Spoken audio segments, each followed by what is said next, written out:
Okay, strap in, young product manager or engineer or vibe coder. So you have been tasked with the provider directory project. Congratulations. You've scoped it with your engineers and you think you can get this done in about a quarter. And so dutifully, you make it your OKR. I'm here to tell you that this is going to be your next year, at least. Certainly not your next quarter. You should probably listen to this episode so that you know all the things that we have learned the hard way and can sidestep it when it comes to all the vagaries of building provider directory. Provider directory is a bunch of data and features and product raccoons all in a trench coat. And what makes building the provider directory so hard is that you kind of get trapped trying to build each raccoon. And the way out is to be clear-eyed about all of the different components that get lumped under the provider directory umbrella. And you need to be specific and choosy about which ones you actually need to serve your members and, the end goals of your product, and be ruthless about not building any of the others. I've got Grant Feldhaus, software engineer at Thatch, formerly Ribbon Health, and Misha Nazralazadeh, co-founder and CEO of Joyce Health, formerly Castlight and Ribbon, who have both spent significant stretches of their career trying to solve this. They walk through what they've learned, where they've hit walls, and what they do differently. Enjoy. Welcome. All right. We got Grant. Grant, how do I pronounce your last name? I'm just going to ask. I'm not going to try. Feldhaus. Exactly Feldhaus. like it is not spelled, yes. Cool. And Misha, I'm going to ask you the same thing.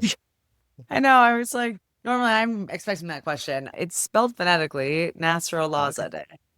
Nazralazadeh. Okay. The accent is not actually where I would have guessed it. Cool. Do you guys want to take a stab at mine? Not the Advent my actual real last name. Oh, I was like, ooh. Cool. Regardless of how we pronounce our last names, we are here today to talk about provider directories, which actually last names are actually quite fun because provider directories often get names misspelled and we have to keep those up. But we're here today to talk about provider directories, the many attempts that we have taken across our careers to try and solve either various aspects of it or solve the provider directory problem as a whole and our various failings therein and the learnings that we try to take from that. Today, I've got Grant Feldhaus Yep. and Misha Nazralazadeh. Perfect. No. Okay. Perfect. Yes. Yeah. And we are going to get started. So, Misha, Grant, can you tell me a quick intro about yourself? This is two parts. One is what parts of healthcare do you currently occupy? And give me some of the quick highlights about your past. Yeah, sure. I can start. My name's Grant. I'm currently a software engineer working on financial infrastructure, which is a company that helps employers really personalize their health benefits. The main star of the show in Thatch is our plan selection, where an employee can usually only choose from 1 to 2 group health insurance plans.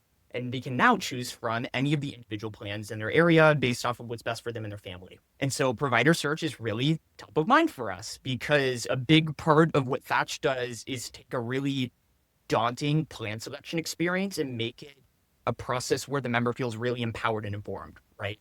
And biggest thing that people look for in a new plan is my PCP covered, right? And provider selection, again, is really top of mind for us. Outside of Thatch, I've also worked in healthcare for my entirely short career. Started at Ribbon Health with Misha, working on a lot of provider directory stuff, ranging from care navigation use cases to working with top 10 national payers, and really cut my teeth into what NPES meant. I learned all of the really good jargon early on. I interned at Ribbon Health for a summer, went back to Michigan and created like a Ribbon Health for Michigan off my senior year, and then loved it so much that I went back to Ribbon Health after graduation. And so that my career is summed up really quick. Excellent. NPES, not nippies. Yes, just read the email. Yeah. All right, Misha, to you. Yeah. Hey, everyone. I'm Misha. I am the co-founder and CEO of Joyce Health, formerly known as Palm Health, for those of you who've been following along on our journey. New rebrand. Check us out. We're building what we call a doctor-prescribed food companion. So we embed like our unique nutrition program. It's all about the joys of food, the joys of food. See where we went there? into practices. So we partner directly with cardiologists, primary care doctors, endocrinologists, nephrologists, giving them something to prescribe to their patients as a way to really close that gap around nutrition care within their toolkits. It is a different space. I started Joyce right after being at Ribbon, so it's a different space, but I would say the part of our product that is similar to Provider Directory is that we are pulling in all types of disparate, messy data around where and how and what you like to eat. So this concept of bringing all that information together and having unique information around that it's a little bit of a stretch, but it can relate to Provider Directory. But before this, I've spent a ton of time in the world of provider data. I started off my career at Palantir on the healthcare team, integrating claims data, directory data, and trying to find different applications of that across insurers and provider groups. I was a product manager at Castlight Health, which was at that time, like the premier care navigation product. And we were all about helping patients find in-network, cost-effective doctors through the platform. So a lot of work on provider directory there. Went to business school. I was at Wharton in the healthcare program, and then coming out of business school, took on a partnerships role at Ribbon, was the first go-to-market hire. And I figured I've experienced this pain point as a product manager. Now, how do I try and solve it for others that are out there? So that was the foray there. And Grant and I had some overlap, but we've seen two different chapters of Ribbon's history too, which I think it'll be a nice arc in how we talk about everything today. Love it. Yeah, where Misha's story ends, Greg can take a thread up. Excellent. So my secret master plan to this episode is that there are a lot of different like overlapping Venn diagrams in my mind for provider directory data, and the things that you could ostensibly lump into a provider directory and surface to patients ends up from my point of view, like getting in the way and muddying the waters. And so one of the things that I'm going to try and prompt you guys on and see whether this mental model matches for you is I'm probably going to ask and re-ask what is in a provider directory, what data should be in a provider directory, and what data shouldn't be. And so just put a bookmark in here. I want to talk about like cost data and quality data, like outcomes. And I'll ask you later on, is that provider directory or is that not? Last names of doctors, is that provider directory or is that not? Like in-network, out-of-network status, et cetera, et cetera. So I think with that, let's talk about a definition of provider directory. Y'all two gave, I think, some very good, like, its core. So let's start there. At its core, what do you think of a provider directory as? At its most basic level, it's a database of healthcare providers and organizations that really is just the provider name, the locations they practice, and who they are in network with. Right. In my opinion, everything else is a really crucial, nice to have when you're trying to find a provider. But if you don't have that base of who is the provider, what locations do they practice in, and are they in network, then everything else doesn't really help too much. I'm gonna a little coy here and say that I think you also do need to know their like where do they practice, address and name of location, and then what specialty are they, and what's their phone number, because that's the other so round out like the base of, and then are they accepting insurance at that location, yes or no, which there's more nuance to that, but I wanted to add that quickly and around at least what I think is the baseline. Yeah. Now let me ask you, is provider the atomic unit or is provider group? By which provider is a doctor, a nurse, an NP, or is it a provider group, by which I mean a private practice that is an amalgamation of providers or up to a hospital or set of hospitals? Who's asking? Oh boy. It's an event. Are you a patient or are you designing a health plan, right? Are you designing a network? Interesting. So maybe let's try from a patient standpoint. What's that answer? If you're a patient, do you need an MRI and therefore you need to go to an imaging center and you don't care who, or are you trying to establish care with an OBGYN because you want to have a child soon? So then in that, maybe you care a little bit more on the individual level versus on the latter, but on the former, maybe you care more at the institutional level or the group level. So it also has a little, depends. Yeah. So maybe the next question is care navigation. My rough working definition of care navigation is an activity that we want to try to navigate patients through this wide, wacky world of US healthcare to do the things that we want them to do and basically get the outcomes and care that they need at the places that we want them to get, like in network and at advantageous rates to us. The second part of that is like a symptom tracker. So in my, going back to what I was saying earlier, overlapping Venn diagrams, is provider directory the same as care navigation? Is it the same as symptom tracker? Or should we keep them separate in our brains?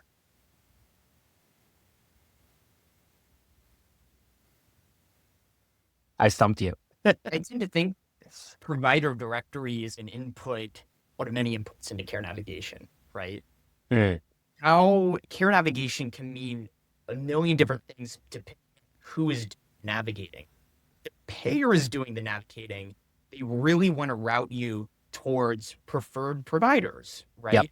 Want to make sure that they're able to actually close the loop on that routing by making sure that the phone number is correct, that the locations are accurate, right? Similarly, if you're a self-funded employer, you really want to route to the most cost-effective, potentially, providers so that you can keep claims volume, number of claims low, right? And so that's when price transparency data becomes really helpful, right? So I think it's like a larger input into care navigation, but Misha, interested to get your take too. Yeah, I would say maybe two quick things. I think there's also the way that Caslight was also thinking about this is you are an large self-insured employer that your employees are worried about their deductibles. So they want to price shop, right? Before they even care about, they're trying to think about how they get to the right provider for them. So there's also the patient angle too. I think that a provider directory is like an ingredient list. And depending Hmm. on what dish you want to make, you can make a different dish with it, but it's the same underlying set of ingredients. And now you may need a little bit more or less of that ingredient for your final product.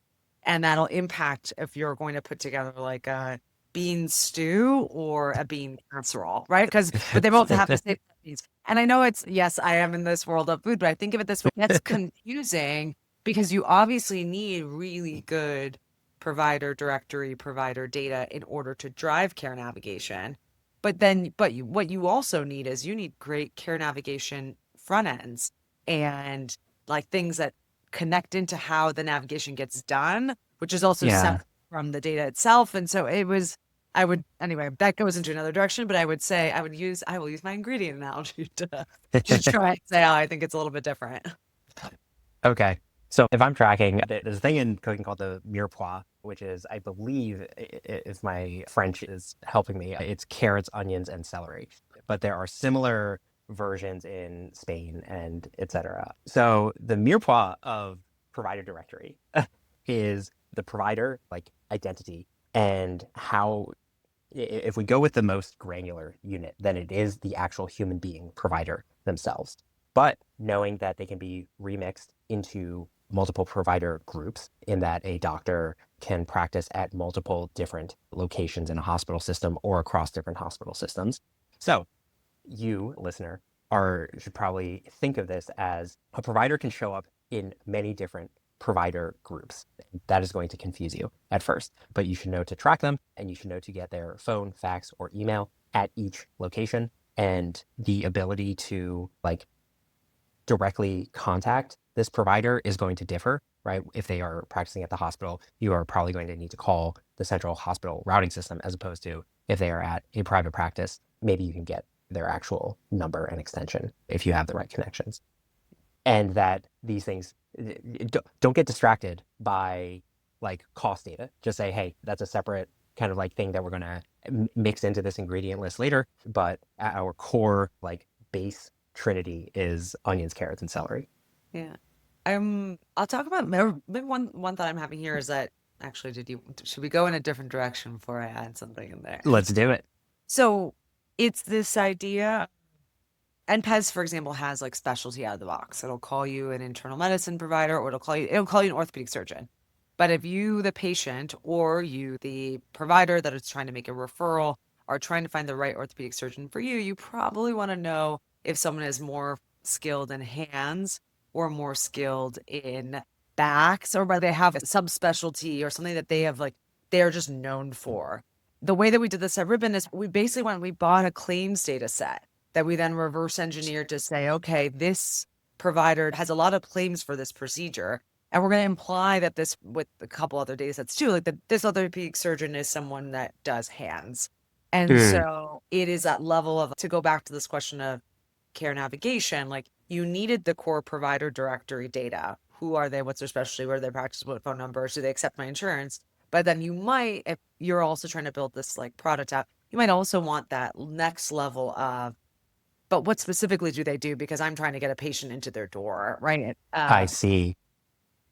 And to Misha's point too, what part of what Ribbon did as well, still the claims data into something that made sense in a care navigation use case. And so it's not really helpful for the person that's receiving care to be like, oh, these are the CPT codes I'm looking to seek care Right. for. Here's a doctor for me. This is something that we tried to get to at Ribbon called focus areas, right? Where we did a lot of like CPT code mapping to make Yeah. what is really wrangly data in a more like action based, oh, I am seeking care for my lower back pain, right? Instead of looking for whatever billing code, which is in RCM land is like all that they think about. Okay. And so this is a lot of work that went into a slightly side vertical of provider directory, but important for the end result of a patient actually being able to go see a doctor. Another, I think, version of this where you have to do separate work that is not necessarily provider directory, but important on the patient journey is scheduling, right? There's a whole world of how ZocDoc has made a really good spot for themselves in between doctors and health plans to actually build out infrastructure for open table-esque scheduling, right? Yes, my team looked into doing a partnership with ZocDoc and Ribbon. It's an after-hour story, but yeah. Yeah, we'll see if I can say this later, but I will say it just for the recording. We tried to implement ZocDoc at the health insurance plan that I was working at, and boy, we were priced out. And they earned their pricing power there, right? There were no other alternatives in the market that they had just built up that kind of position over time. So hats off to the ZocDoc team. At the same time, I think I'm interested to see how that changes ZocDoc's moat around scheduling, because scheduling is like the final-ish frontier of care navigation that Ribbon really could never fully crack, right? Hmm. Because again, our ideal was to make like a scheduling API that we could make available to a million different care navigators. That's really complicated to do. Everyone has a different scheduling system. ZocDoc has created this really cool like integration moat. Now that AI agents can make voice calls, like that is an Right. example of like really handling the last mile delivery with having to do all these integrations. Yeah. Yeah. Okay. I'm going to revise my analogy and then move us on if we all agree on it. I often think of like Google Maps and OpenTable. And so what I'm going to try and do here is core provider directory is going to be like Google Maps. The places are here, right? The roads are here. You take a turn here, and that kind of like core static data. That's going to be my analogy for provider directory. Yelp is my analogy for what we did around provider quality, right? 5 stars, a bunch of reviews, or I can go look at past photos from the restaurant and understand, oh, this is a Mediterranean restaurant versus a Korean restaurant. And the analogy there is like the inference that you did from CPT codes that this is an orthopedic surgeon who specializes in feet. And then lastly, there's Resi or OpenTable that allows me to, once I have made my decision to actually schedule an appointment or book a table. Does that analogy hold? Tell me if no. Tell me if you change that.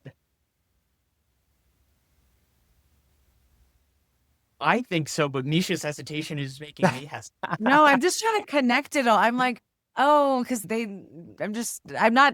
I'm more so trying to connect it in my head. I'm not disagreeing with it. I think it works. There's some disagreement hiding in there. But I will keep us moving on. If you have a better analogy that like clicks in later on, I want to hear it because I want to have this kind of like unifying theory for provided directory at the end Yeah. with food Well, I analogies. mean, my favorite two topics, provider directory and restaurant menus.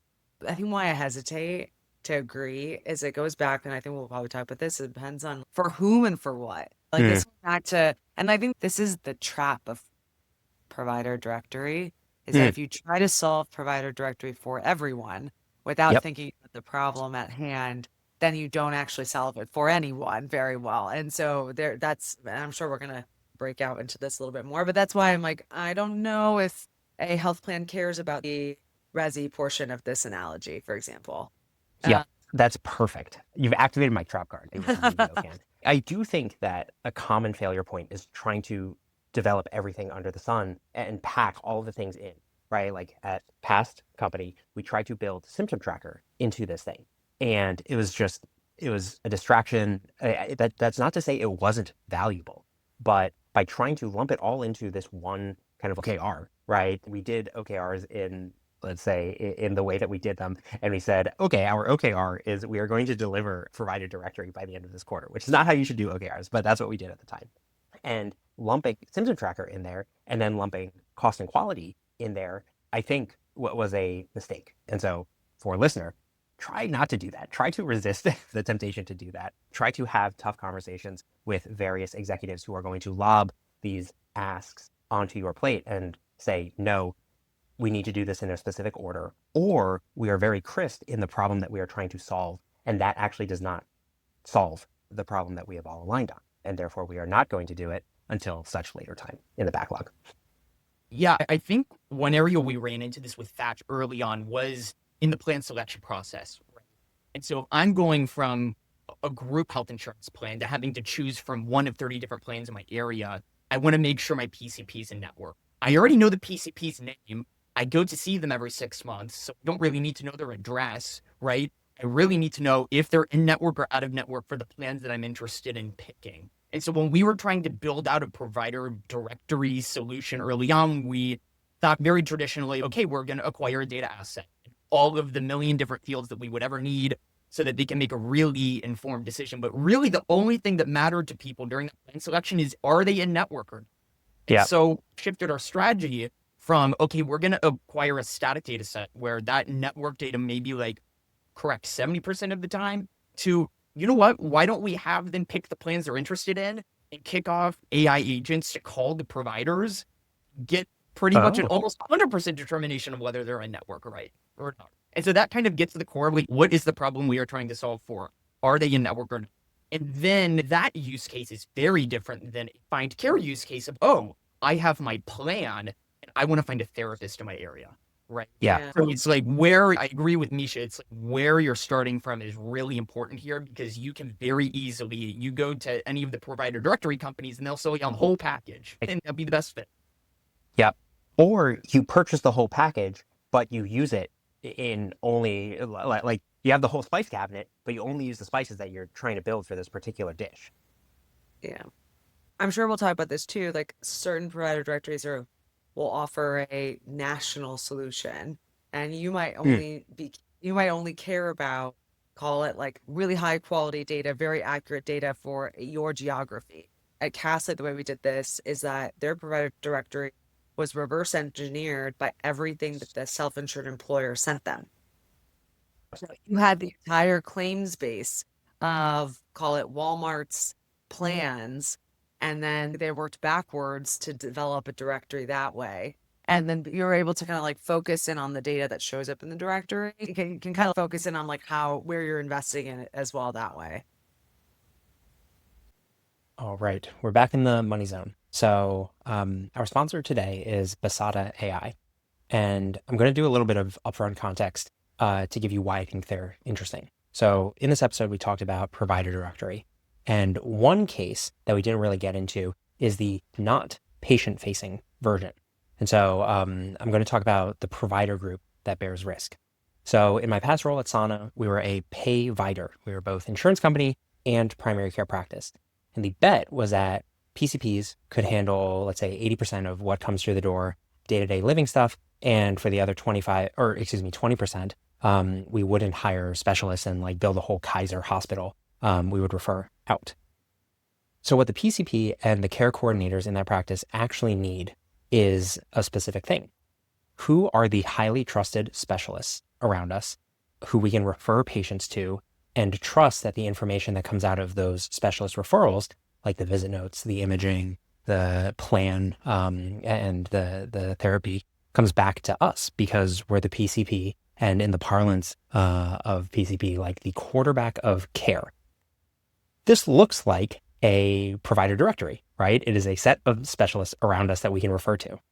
And so here's the dream. From the payvider side, it's I, the PCP, have a tight network of specialists that I trust. When I refer my patients out, I'm not throwing them over a wall. I'm tagging in a teammate.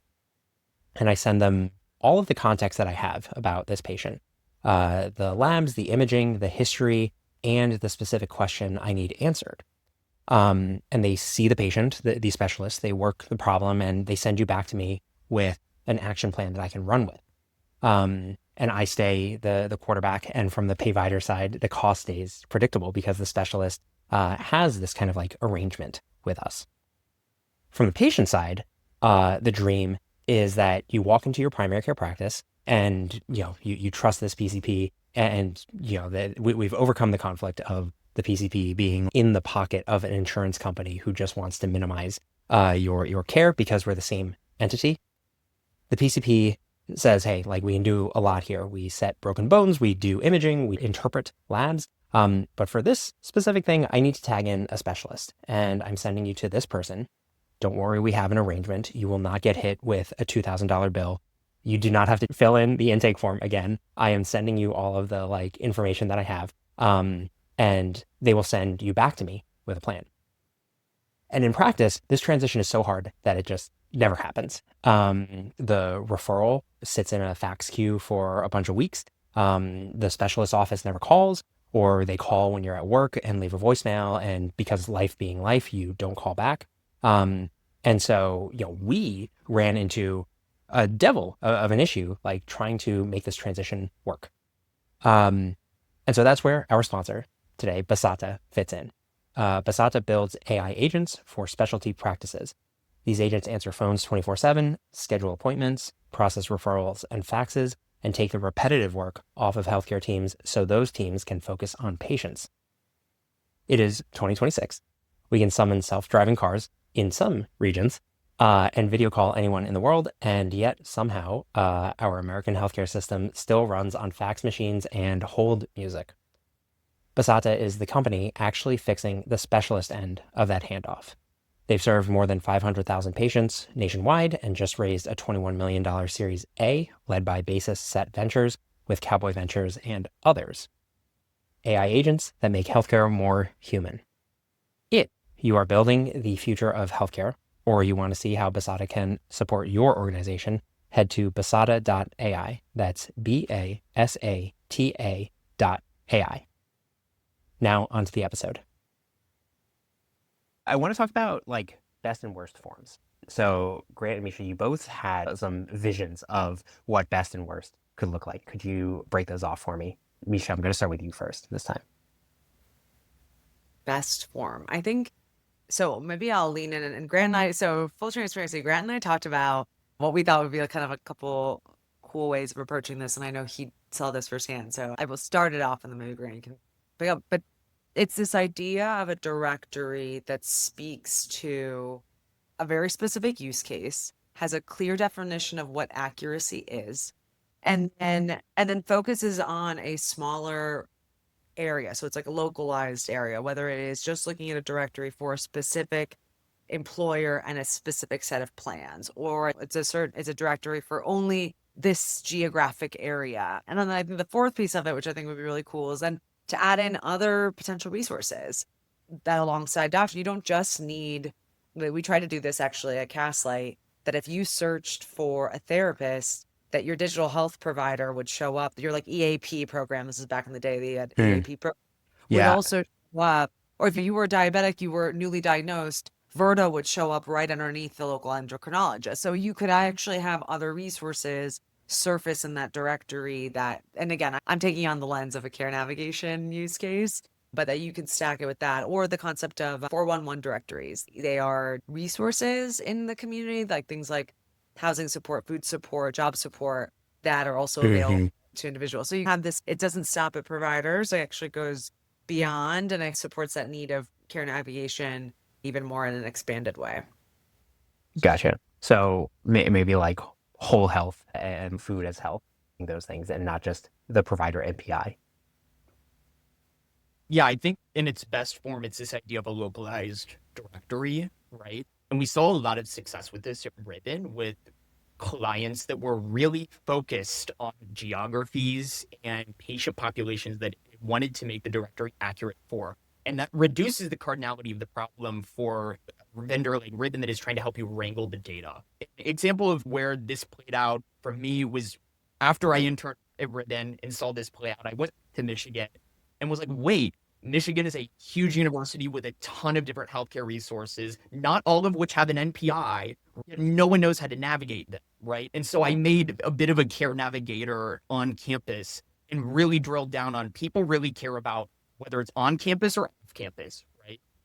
In directory jargon, it's like an affiliation, right? And whether it's covered in their tuition or not, it's like a Yep. bit of a what is In the network, code, out of network. right? In network, out of network, exactly. And so this found a lot of like immediate success on campus, and that was like it was a very clearly defined community as well. I see. I think that's an area where we were able to find a lot of traction immediately, and people finding it to be useful instead of trying to solve everything for no one, right? Yeah.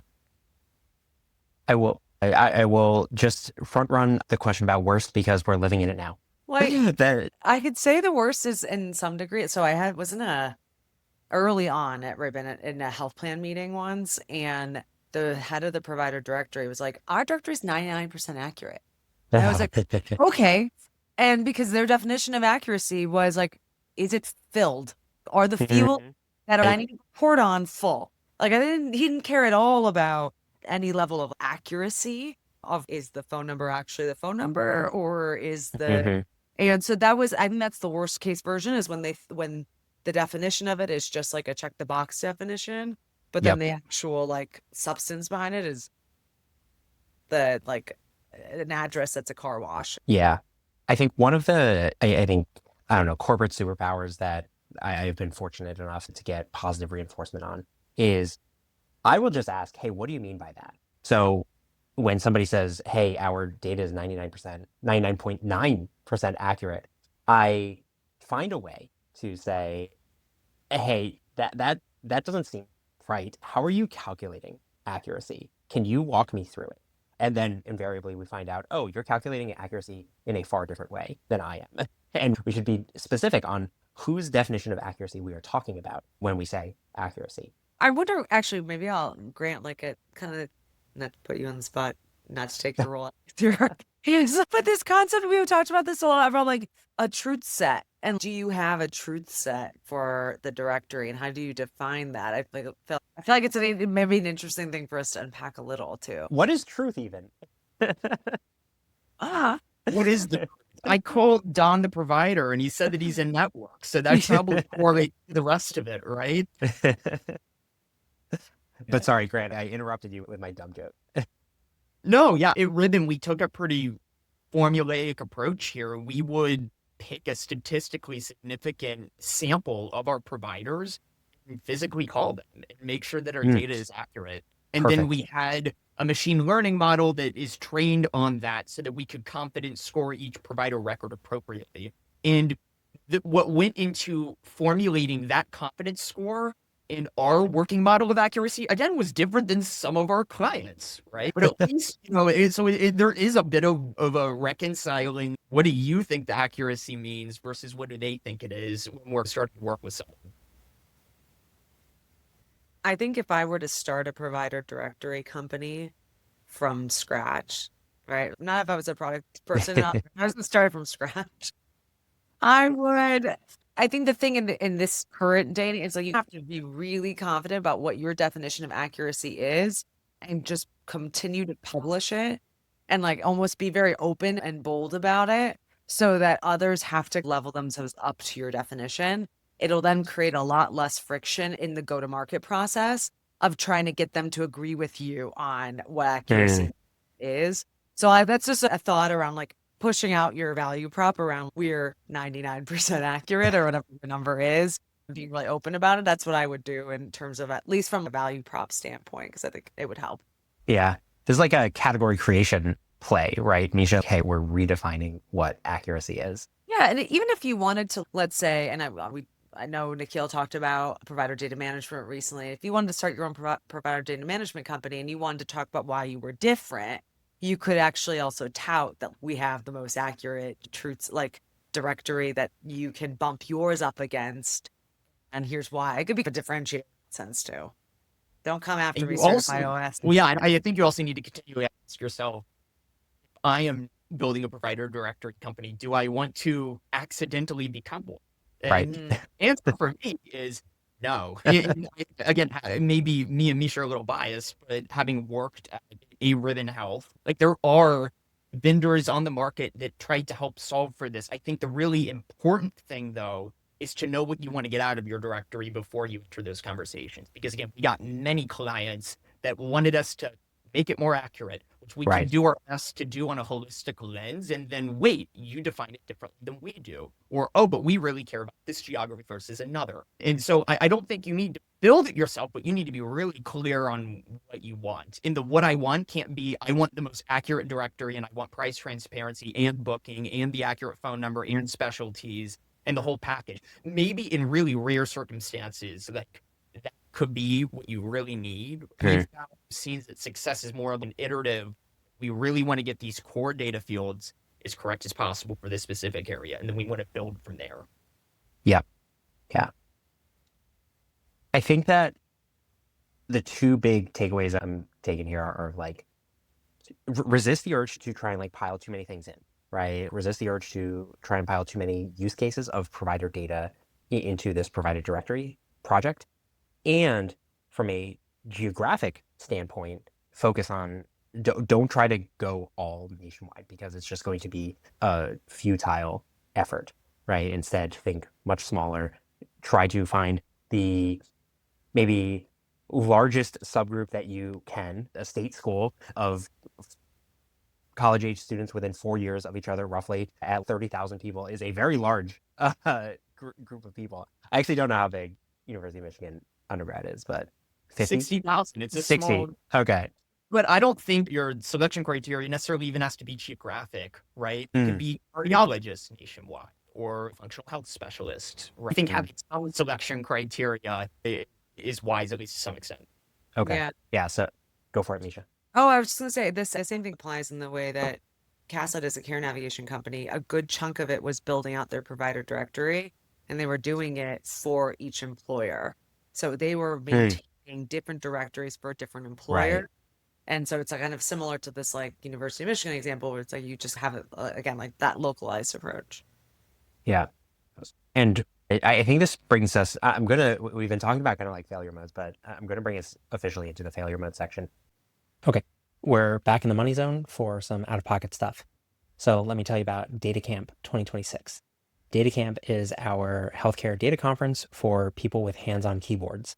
So practitioners, leaders, analysts who are 2 seconds away from launching their laptop across the room because why is the data this way? June 25th and 26th in Cambridge, Massachusetts. This is going to be our second year running it. And against all odds, healthcare data has not been fixed in the last year since we ran it the first time. So we're back. There are a couple talks that I'm excited about. So one session is going to tackle the expectation that data teams are just ticket taking and SQL writing services.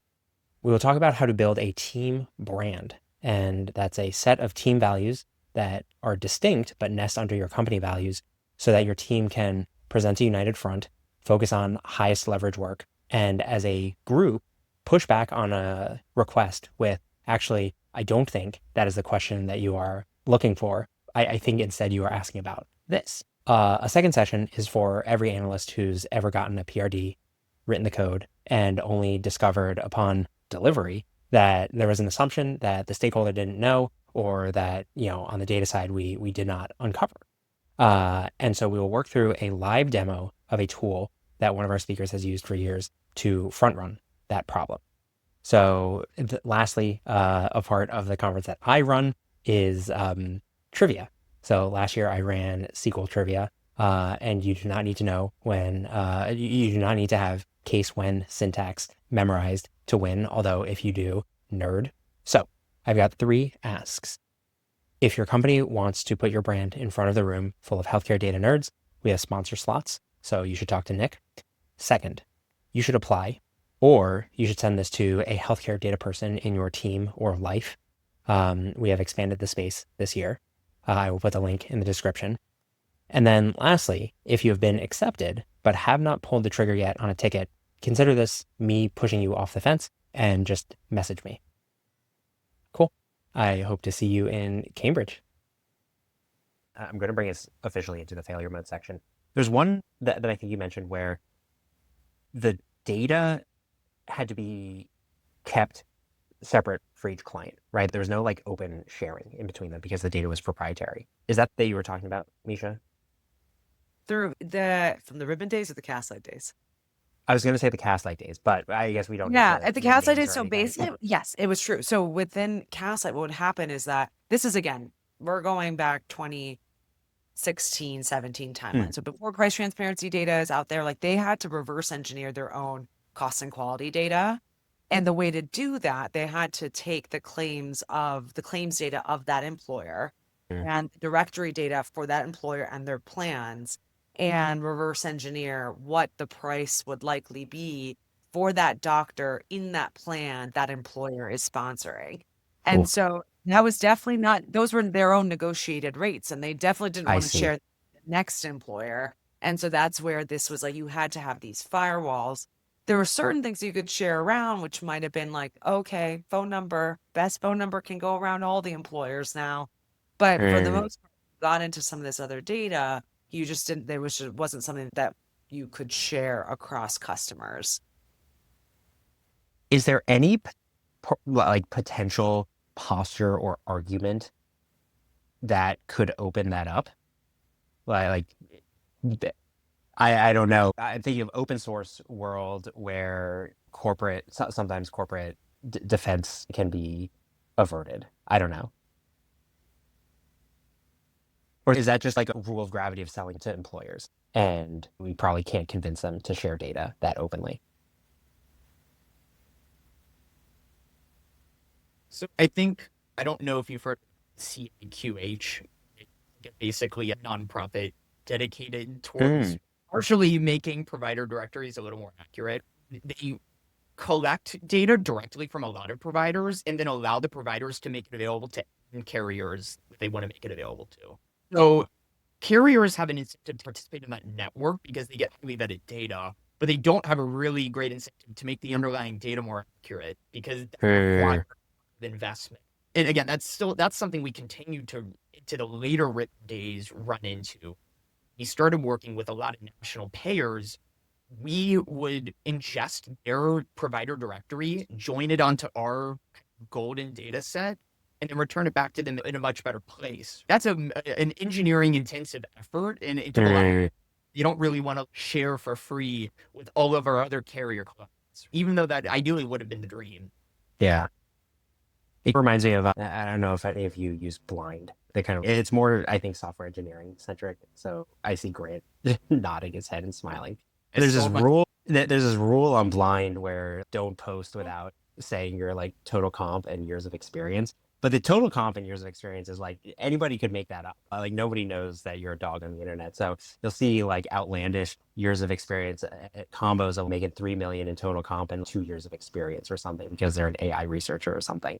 So that's the analogy here. It's like, yes, there is a world where you could conceivably get corporations to share their data openly, but then by the sheer like nature of that, they lose all incentive to to be honest about it. Yeah, it's like, again, the argument of like, how do you get the providers to actually provide accurate data as well? Yeah. It's similar analogies. Like when I want to view like the Glassdoor reviews for a company, I just Yeah. and just ask it, and they're like, "Great, we got some free salary data." So like a lot of this is at the provider level as well, which I think is like a little underexplored, right? When providers like contracting with like 20 to 30 different health plans, and they have to update their information via fax, via phone, via payer portal, right? They don't really have the bandwidth to go through, and there's not a lot of consequence with providing directionally incorrect Right. data. That's how you get provider names that are misspelled, or saying that Susie works at 9 different locations when they only work at 3, right? Yeah. Yeah. Maybe one of the things that is useful to talk about is just like things that we aren't going to be able to change, right? Like we are not going to be able to change that providers won't update their data at the cadence that we want them to do. Knowing how busy providers are, and they would much rather do life stuff than update their personal details. And so maybe the question becomes, if you are in the position of a ribbon or a certified OS, like what other signals can you gather imaginatively that can help you change those or update those? Could you follow them on Instagram or LinkedIn and see if their position ever changes and infer that, oh, maybe they've changed like provider groups. That is a weird, oblique, probably unethical way of gathering data that is important for you to keep updated, acknowledging that providers will never update it on their own. You may not be able to say this, but were there any trade secret weird strategies for updating data that you tried out? This is one we haven't talked too much about this yet. It's not, and it's also not trade secret, but I think it's worth mentioning is that within the world of care navigation, we had one of our largest clients at the time was like a large primary care, value-based care primary care group, and their referral coordinators would use our data to make referrals, and they would call offices to for those specialist referrals very often. They were very incentivized to write back edits whenever there was a problem with the phone call or the fax number, because other people on their team would also benefit from those edits. So Hmm. having like effectively the referral coordinators, the care navigators entering information created that like signal because they were the ones calling the practice, and if a patient could get in, like they would be able to say, this practice is not accepting new patients, even though it says everywhere that they are, for example. So that would be that's always like in the moment. I think Grant had the now fast forward in the dawn of like voice agents, like you could do something similar also in that sense, I think would be. So that was one the kind of approach we took.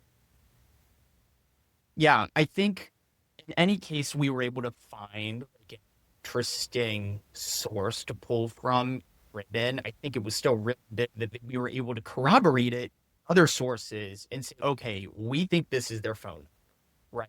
And so if you can get past LinkedIn, for example, really not wanting you to scrape, if you can get past that, right? It's still a matter of, okay, like how this is one signal. How much do I weight this signal? So maybe Hmm. really authoritative, or maybe it's people make things up on LinkedIn, right? And then how do I corroborate that with relatively high weight sources that are not LinkedIn? Right? Yeah. Hmm. That's like when we were like crafting the data set. Something is that we really thought about is like how do we collect from a bunch of different sources? 3 sources say that the phone number is one thing, but 2 sources say that it's another thing. But those 2 sources are way more reputable, right? Right. And so that's more so how we thought about it instead of trying to get that, I don't know, that golden goose source. Like, oh, it's 100% correct. It doesn't exist, I don't think. I don't know. Yeah. Maybe. Um, Okay. Interesting. there's Go for it, one Misha. other thing that's interesting, and actually this is something that H1 did, and Ribbon and H1 ended up Hmm. merging, which is looking at, from an affiliation standpoint, to know which hospitals that maybe or academic medical centers that a doctor works with, they would look at published papers. Oh. Oh, they just published research with XYZ institution. They must be affiliated. So that's another one that doctors definitely are open to. Their things like speaker, like you could look for other like places in which they're open in industry, whether it's like a conference, what did they put in their conference bio, or whether it's Yeah. like a piece of like research. It could be another place to look for signal. Yeah. I'm always curious of Wall Street traders, like quants, and the type of information that they, well, like when you watch Billions or something, and they're like, I hacked into a satellite and I got images of how many cars were in the mall on a day-to-day basis. And over the last 6 months, they've increased. I think we can make a trade on this. It's always very interesting. So I maybe incorrectly try to shoehorn it in. Into We places. need to get quant level talent on this problem in convincing to do a quant level payoff, right? Yeah, That's yeah. the Isn't that all of healthcare? yeah, US exactly. healthcare. Okay, I think I want to talk about network effects here. Misha, you brought it up. You may need to go. Grant, do you have a functional definition of network effects? This is partly what we were talking about earlier, in that the ideal world is where you have a bunch of people providing feedback on your data set that are consuming your provider directory. Then those are coming in the form of edits. Those are coming in the form of directories that you're wholesale ingesting from payers. And then you can create this like really golden data set based off of feedback and kind of better time. That's the ideal case. Yeah, exactly. So like the more clients that you sell to that are using your data set and the more who feed back into it, you start to get more like sorts of signal like bouncing into this data set that you can then treat, as you were saying, on a who's more reputable basis and really start to get like real life feedback. If there's a company that like has, I don't know, run a bunch of searches on you and has never sent an edit in, there's probably some math that you want to do there on, are they just not like sending in any edits, or is your data set actually perfect? And you have to maybe segregate that by the geography that they're working in versus the geography of other competing like signal from other clients. But that's probably a good thing. Can you incentivize clients to give you that feedback and send edits back to you? Can you give like a 1 penny discount per 1,000 correct edits? Oh, brain.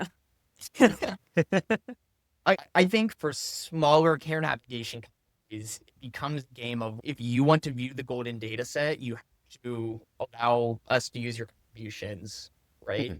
Give That to get, leverage goes right? away when it's a large national payer and they're paying you Mhm. orders of magnitude more. And in a world where that data is like part of their moat in the industry, right? Yeah. And so that's where it becomes really hard. That penny discount turns into much more than a Yeah. discount. And even then, they might not agree. Mhm. In the world of the care navigators, like we were up to like several hundreds of thousands of dollars a year, like subscriptions for what we were for the data. And the value prop and the pitch to them was this is going to be a cost savings for you. You'll have to spend less time making every phone call because our data is so accurate. So there's like a Mhm. fine line of being able to say, actually, it's not that accurate. We're going to need some of your help. And but also you're gonna have to still pay the same amount. Like we have to find that right sweet spot there. Yeah. Now that I'm hearing you say this, it's a hard sell. You're revealing your blind spots, and that's yeah. Interesting. So if we return back to the top of this call, right? Listener, you have been tasked to build provider directory. I think the first thing that you should do is the first argument that you're going to have to make is, hey, we should certainly not build this on our own, right? We should work with Ribbon or whomever, Ribbon H1, and just buy their continued efforts to increase the accuracy of their golden data set. And we should be very specific about what use cases that we are contracting with Ribbon for, but we should certainly not build it on our own, right? We should not take up an entire engineering and product and maybe design person's worth a quarter worth of time to do this. Any disagreements from folks? I have a hard time saying that never build it. Always buy, because that sounds like really bad, especially coming from me, given that I worked I worked at big provider directory, right? I don't know, but again, my contrived but real life example was like at Michigan, right? Sure, some of those providers might have had MPIs, but there was a bit more of a holistic lens for how we wanted to get to define a healthcare resource. And so it made a lot more sense for us to go to each one and manually collect it. And it was higher accuracy that way too. So I think like maybe the fundamental thing is, okay, what do we really want to solve? And go from an angle of, okay, it's probably best to buy this unless I'm really convinced otherwise. I think Okay. that's the vote I would go off of. Even in a world where the cost of producing software is collapsing by the minute, Hmm. right? There is still a decade plus of learnings that like Ribbon went through that you don't have to go through.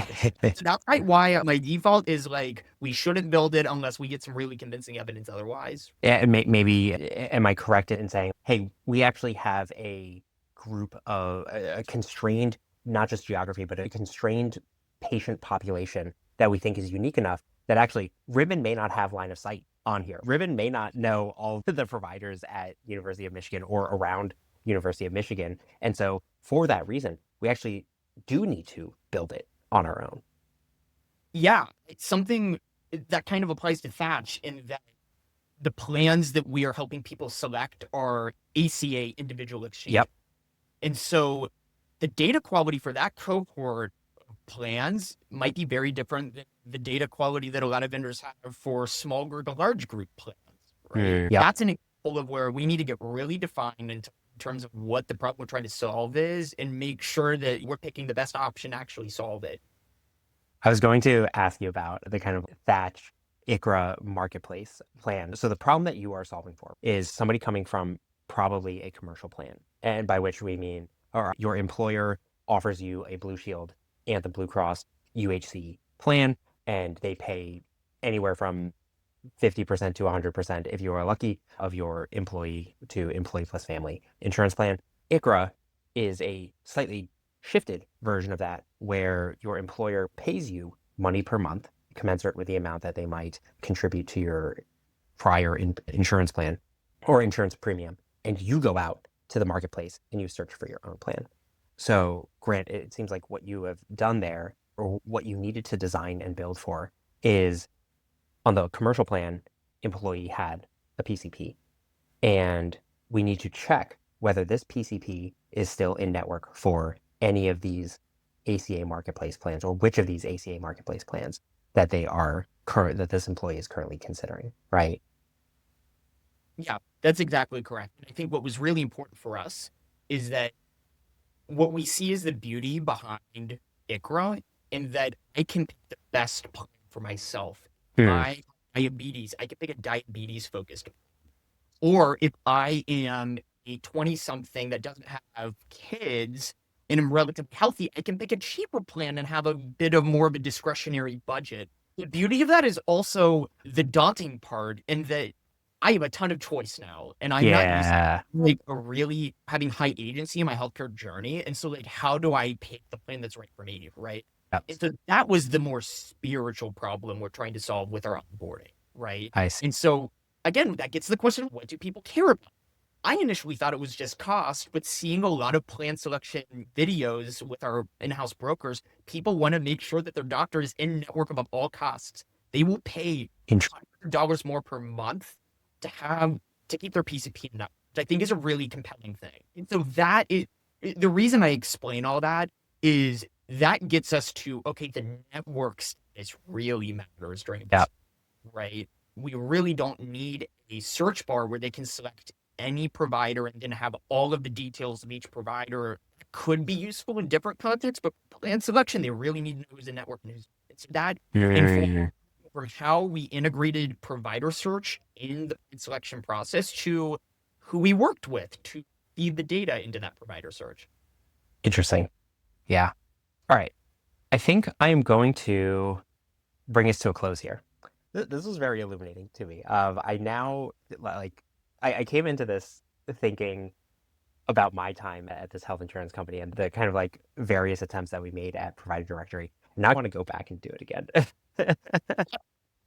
I'm glad you found this illuminating. I felt bad because every time you were asking, like, for example, how do we incentivize people to share the data and how do we get the network effects in play here? I felt like it's really freaking hard. And they're like, how do we build it ourselves? And I was like, maybe you don't think if you're solving, a lot of people have tried to solve for the provider director. It's a Yeah. really hard problem to solve. It's a deceivingly difficult problem to solve, right?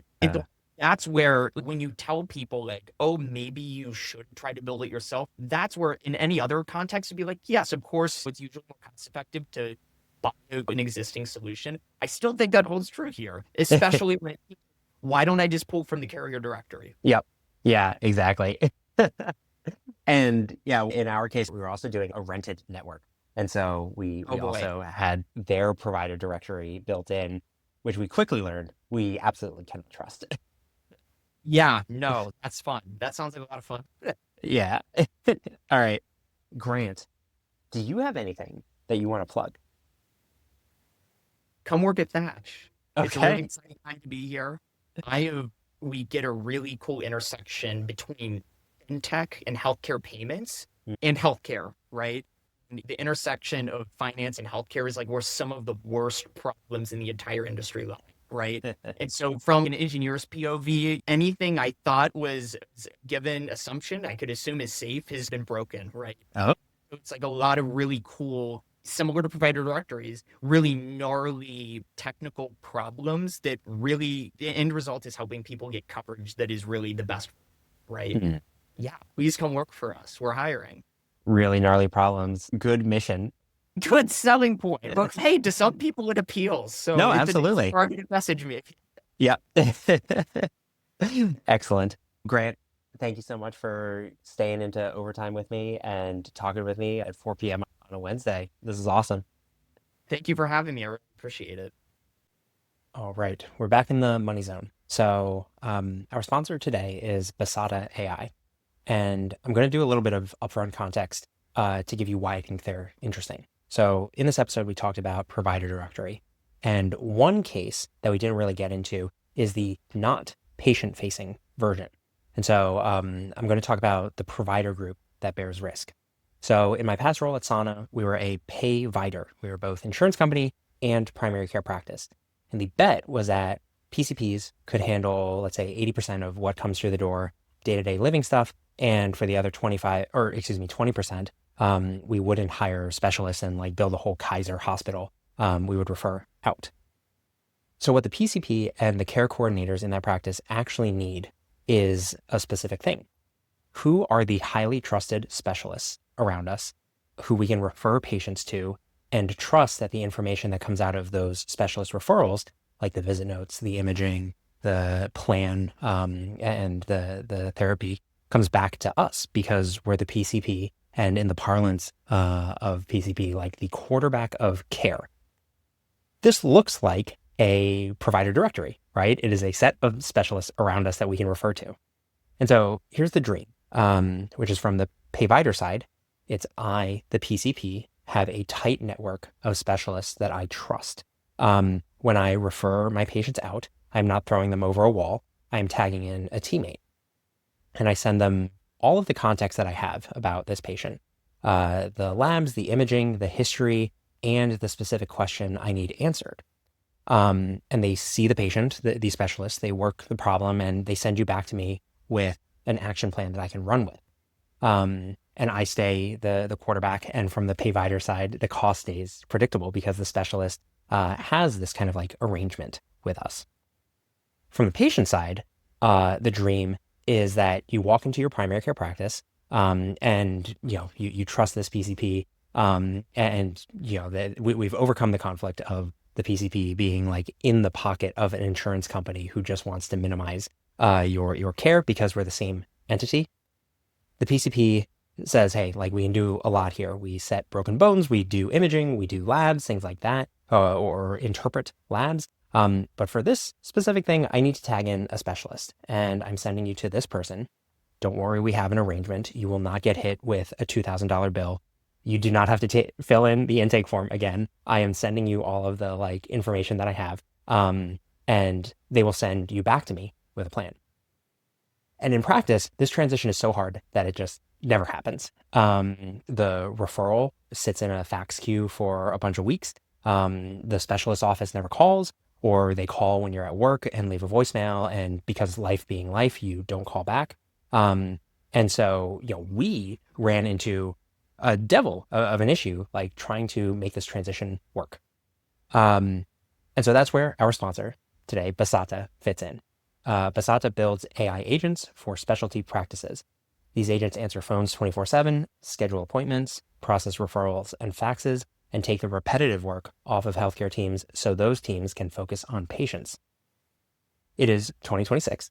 We can summon self-driving cars in some regions and video call anyone in the world, and yet somehow our American healthcare system still runs on fax machines and hold music. Basata is the company actually fixing the specialist end of that handoff. They've served more than 500,000 patients nationwide and just raised a $21 million Series A led by Basis Set Ventures with Cowboy Ventures and others. AI agents that make healthcare more human. If you are building the future of healthcare, or you want to see how Basata can support your organization, head to basata.ai. That's BASATA.ai. Now onto the episode. All right, we're back in the money zone. So our sponsor today is Basata AI, and I'm going to do a little bit of upfront context to give you why I think they're interesting. So in this episode, we talked about provider directory, and one case that we didn't really get into is the not patient-facing version. And so I'm going to talk about the provider group that bears risk. So in my past role at Sana, we were a payvider. We were both insurance company and primary care practice. And the bet was that PCPs could handle, let's say, 80% of what comes through the door, day-to-day living stuff. And for the other 20%, we wouldn't hire specialists and like build a whole Kaiser hospital. We would refer out. So what the PCP and the care coordinators in that practice actually need is a specific thing. Who are the highly trusted specialists around us who we can refer patients to and trust that the information that comes out of those specialist referrals, like the visit notes, the imaging, the plan, and the therapy, comes back to us because we're the PCP, and in the parlance of PCP, like the quarterback of care. This looks like a provider directory, right? It is a set of specialists around us that we can refer to. And so here's the dream, which is from the payvider side. It's I, the PCP, have a tight network of specialists that I trust. When I refer my patients out, I'm not throwing them over a wall. I'm tagging in a teammate. And I send them all of the context that I have about this patient, the labs, the imaging, the history, and the specific question I need answered. And they see the patient, the specialist, they work the problem, and they send you back to me with an action plan that I can run with. And I stay the quarterback, and from the payvider side, the cost stays predictable because the specialist has this kind of like arrangement with us. From the patient side, the dream is that you walk into your primary care practice, and you trust this PCP, and we've overcome the conflict of the PCP being like in the pocket of an insurance company who just wants to minimize your care because we're the same entity. The PCP says, hey, like we can do a lot here. We set broken bones, we do imaging, we do labs, things like that, or interpret labs. But for this specific thing, I need to tag in a specialist, and I'm sending you to this person. Don't worry, we have an arrangement. You will not get hit with a $2,000 bill. You do not have to fill in the intake form again. I am sending you all of the like information that I have, and they will send you back to me with a plan. And in practice, this transition is so hard that it just never happens. The referral sits in a fax queue for a bunch of weeks. The specialist office never calls, or they call when you're at work and leave a voicemail. And because life being life, you don't call back. And so, we ran into a devil of an issue, like trying to make this transition work. And so that's where our sponsor today, Basata, fits in. Basata builds AI agents for specialty practices. These agents answer phones 24/7, schedule appointments, process referrals and faxes, and take the repetitive work off of healthcare teams so those teams can focus on patients. It is 2026. We can summon self-driving cars in some regions and video call anyone in the world, and yet somehow our American healthcare system still runs on fax machines and hold music. Basata is the company actually fixing the specialist end of that handoff. They've served more than 500,000 patients nationwide and just raised a $21 million Series A led by Basis Set Ventures with Cowboy Ventures and others. AI agents that make healthcare more human. If you are building the future of healthcare, or you want to see how Basata can support your organization, head to basata.ai. That's BASATA.ai. Now onto the episode.